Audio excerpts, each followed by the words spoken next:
আজকে আমরা আসলাম এটিএম এর এখানে। আর এটিএম এর এখানে কেন আসলাম যে অ্যাকচুয়ালি টাকা আছে, টাকা তুলবো, কিন্তু টাকা তোলার জন্য না। বিষয়টা হলো আমাদের যে এটিএম কার্ডের পাসওয়ার্ডটা যে রয়েছে সে পাসওয়ার্ডটা ভুলে গিয়েছি।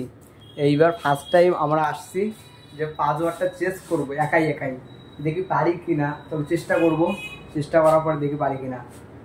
দেখতে পাচ্ছেন ভাই ঠিকঠাক মতো পারছি না। এটিএম কার্ডে কীরকম পাসওয়ার্ড চেঞ্জ করবে, এই জন্য এই যে মোবাইল দেখে মোবাইলের মধ্যে দেখতেছি কীরকম করে চেঞ্জ করবে, সেই মোবাইল দেখে চেঞ্জ করার জন্য চেষ্টা করতেছি।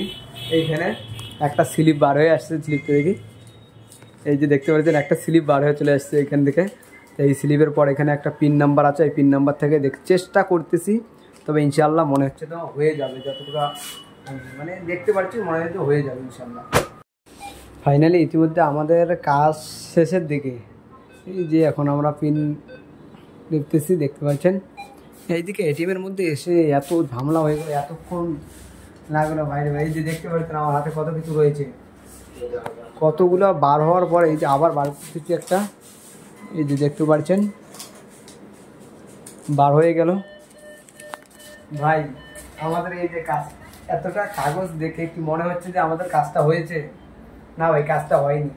এখানে বললো যে আমাদের সামনে যে আগামীকাল আছে, সে আগামীকাল আমাদের ব্যাংক যাইতে হবে, ব্যাংক গিয়ে আমাদের ঠিক করে নিতে হবে।